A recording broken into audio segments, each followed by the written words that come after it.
Antonio Bretón Betanzos de la Ibero Puebla, ¿cómo estás? Ya. ¿Cómo ves tú el resultado, toda esta interpretación de quién ganó, quién perdió, el morenovallismo fue castigado, no fue castigado? Tú participaste en un coloquio el lunes, martes, creo, Sí. para, digamos, dilucidar un poco cada punto. Sí, bueno, básicamente yo lo que traté de manifestar fue que se debe de considerar dos análisis, una que es la parte política y otra parte la institucional. Dentro de la parte institucional, pues vemos que el INE aparentemente pues no tuvo una gran transformación, es decir, hereda mucho de la base del IFE y eso le permite desarrollar un proceso dentro de una cierta normalidad, ¿no? Es decir, llegaron los funcionarios, se votó, se contaron los votos, inclusive hoy en la mañana se está concluyendo y no existen grandes sorpresas, es decir, hay grandes sorpresas, digamos, en términos de otros estados, como por ejemplo en el Estado de México y Zacatecas se discute el concepto de equidad y de competitividad en términos de género, ¿no? Por una parte, se menciona que los partidos deben de establecer candidaturas de género, pero no solamente respetando la integración de las planillas de mitad y mitad, sino también respetando que la mitad de presidencias municipales y sindicaturas sean para mujeres. Y después entramos al concepto de competitividad, donde se deben de poner la mitad de mujeres y la mitad de hombres en municipios donde sean competitivos los partidos. Esto va más allá de los tratados internacionales. Pero lo que quiero decir es, existe una petición a la justicia y hay una autoridad que responde, ¿no? Yo en términos, digamos, institucionales veo cierta normalidad. Donde no hay normalidad es en la parte política, en ciertos aspectos que están fuera de lo institucional, pero que fueron pegándole mucho a la institución, porque pues es el árbitro. Uno de ellos, bueno, pues es el asunto de la violencia. Sí. Okay, otra parte, sí, es decir, hay mucha violencia alrededor del proceso. Muerto, candidatos. Sí. No, o sea, si pensamos en todo el país, existieron varios candidatos muertos. En Puebla, pues tenemos uno en Chignahuapan, otro en Libres. Y hubo heridos en San Martín, En San Martín de Exmelucan, ¿no? Así es. Entonces, digamos, hay una violencia que tiene que ver con el proceso electoral y eso no es normal. Hoy leía que el procurador mencionaba que el asunto de Chignahuapan, pues parece ser que atiende a asuntos políticos, personales, y el de sociales, Libres, ¿verdad? ya. Ajá, y el de Libres, pues parece ser que tiene otro cauce.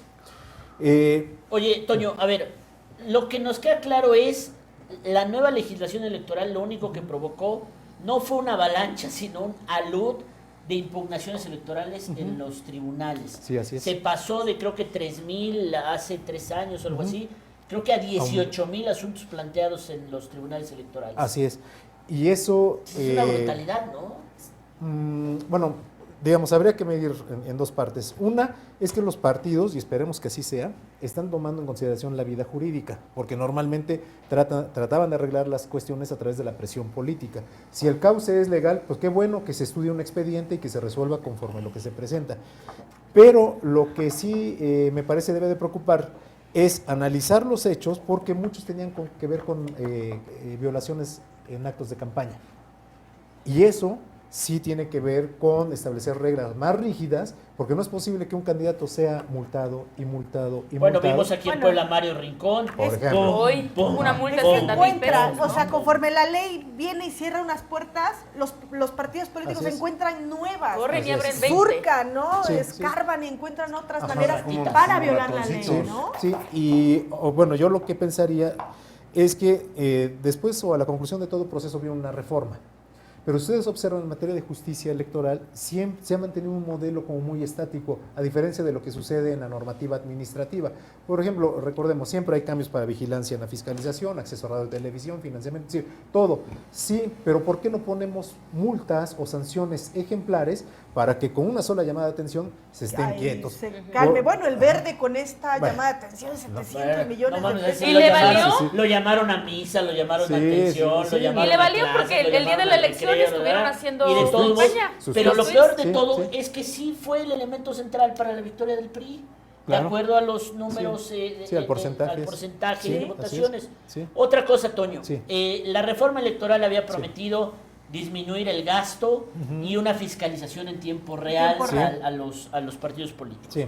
Vimos que el gasto en teoría disminuyó porque ya no vimos ni pendones, ni espectaculares. Hubo menos basura ni la electoral y acción, todo basura eso, ambiental, ¿no? Pero, Sí. pero la fiscalización en tiempo real, nada. No, porque tenías, digamos, a mí me parece que se venden cosas que son, que están condicionadas a. Por ejemplo, la contabilidad en línea significa que tú mismo estés generando esa comunicación, pero ¿qué partido lo va a hacer? Ellos señalan que la tecnología, que el tiempo, que el control, pues precisamente para eso están recibiendo tanto financiamiento, para que, exactamente, pues para que ellos puedan desarrollar todo lo que se está estableciendo en la ley. Ahora recordemos, los que hacen la ley, pues son los propios partidos y son los que están promocionando. Se autorregulan y después se la brincan, ¿no? Bueno, o dejan la ventana abierta pues, para saltarse por atrás y que no tengan ningún problema. Ajá. Entonces, ¿qué es lo que sucede? Que venden algo que no cumplen. Y a mí me parece que eso es lo que también los ciudadanos deberíamos de exigir. Yo algo que mencionaba en el foro es que un asunto que no se ha valorado es el asunto de la participación.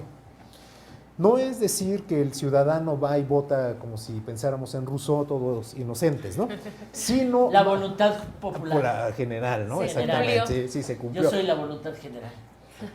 Pensemos como los buenos políticos. ¿No? Así, Te tocaron. Así como que sí, muy no, bueno. Así como que muy bueno. Pues, híjole, Yo lo vi un tropezoncín. de vez en cuando. de vez en cuando. Sí, por ejemplo, pensemos en Platón, ¿no? De que piensa que el hombre es malo. Si nosotros consideramos a la participación desde el lado de vista político, ¿qué es lo que sucede con los resultados? Se pierde el control de lo que está en los votos duros y entonces hay una decisión más ciudadana que se mantenga una participación normal, ¿no? Siempre se piensa que los poderes pierden porque hubo mayor participación ciudadana. Es decir, hoy acá en Puebla pensamos que el partido en el poder pierde porque salió un porcentaje mayor del que normalmente vota. Y eso sucede, digamos, en todas las elecciones donde el poder, en 10 estados ahora le pasó, ¿no? Es decir, 10 partidos en el poder pierden mayorías de sus distritos federales. Ajá. ¿Eso qué significa? Si observamos el porcentaje general de votación, que lo normal es que voten en una intermedia entre 38 y 42, y ahora nos votan el 47, 5 puntos provocan eso. Es decir, se sale de un control lo que los partidos tienen amarrado. Y ahí es donde entra la participación, no en un sentido romántico, sino en un sentido realista. Si los partidos no logran controlar el voto, pues entonces sí hay democracia y puede haber esto que se llama votos de castigo a el partido en el poder. ¿Hubo Ahora, un voto de castigo en este caso? ¿Lo analizas así? En el caso de Puebla. Sí, pensemos en la capital. 2 regidores, ¿sí? Que llegaron con un alto porcentaje en la victoria. Con una campaña reciente el año pasado. Pasado, ¿no? En ¿verdad? 2013. Sí. Ajá, en 2 años. Y personas muy vinculadas al ejercicio del poder, porque no son cualquier regidor. Sí, claro. Pierden. Sí, claro. ¿Y entonces qué significa? Pues no es que no sean populares, seguro han de ser muy conocidos los regidores, seguro han de estar todos los días en las colonias, visitando las unidades habitacionales, atendiendo necesidades. A lo mejor no todos los días, Bueno, todos los días, pero de vez pero en sí se cuando. mueven Pero por lo bastante menos mucha porque gente sí los va a ver ese para era su pedirles propósito. gestiones. Claro, sí. Y no me refiero también a esta parte romántica de estar ahí todos los días, Sí, ¿no? sí. Sino han de recibir, por lo menos han de recibir a mucha gente. Sí, mínimo a 5 o 6 pelados diarios los van a ver. ¿Y qué pasó? Pues que pierden. Y eso, pues a mí me parece, tan solo aquí en la capital hay un voto de castigo. O sea, tú muy ves fuerte. claramente un voto de castigo aquí en Puebla Sí, Capital. por lo menos. Y si vamos, por ejemplo, al otro funcionario que teníamos, Mario Rincón. Mario Rincón, pues digo, no es casual, ¿no? Sí, me parece que entonces la participación no es un asunto nada más de aspiración social, sino hasta de cálculo político. Es decir, si hoy los partidos dejan de estar midiendo lo que está sucediendo en la sociedad, se les van a revertir todo lo que están gastando en encuestas, en imagen, en propaganda y en los tweets y todo eso, pues, se va a ir a la basura porque la sociedad sale con un ánimo diferente y se logra cambiar todo lo que se estaba esperando. Hay una desconexión entonces entre el gobernante y el ciudadano. O sea, simplemente no hay comunicación. No se analiza lo que está pensando. Ajá, sí, y después se desarrolla un trabajo de campaña, parece ser también muy alejado. Para ir terminando, Sí. Toño, esta perspectiva que dices tú del voto de castigo, Sí. ¿qué tanto va a extenderse en el siguiente año? Porque en 2016 elegimos gobernador. Sí, y entonces digamos, aunque un año es muy poco para un proceso electoral, pensemos que se estaría iniciando en octubre, noviembre. Teóricamente en octubre tiene en que octubre, empezar el proceso. de acuerdo a la legislación federal, una vez adecuada a la estatal. Una vez que salga el OPLE, empieza el proceso electoral. Ajá, pero también hay un armazón legal que debe de ser adecuado, que eso no se ha hecho todavía.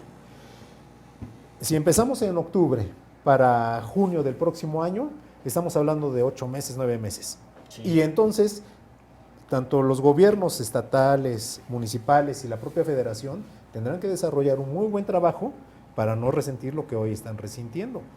¿Por qué? Porque, por ejemplo, en Puebla tenemos la característica de que hay una hegemonía bipartidista, sí. ¿no? En otros estados hay una pelea tripartidista. En Puebla, no. Nosotros solamente entre dos siempre. Entre dos siempre. Muy bien, mi querido Toño, pues maestro Toño Bretón Betanzos, la División de Estudios Políticos, ¿no? De Ciencias Políticas. No, de Derecho. De Derecho, de la Ibero. Recuerde que vamos a tener varios académicos de la Ibero en estas Dándonos 2 luz. semanas que estamos dedicando un poco a entender qué fue realmente lo que votamos, todos los que fuimos a votar y a la urna, incluso los poquitos que se dejaron llevar con el tema del voto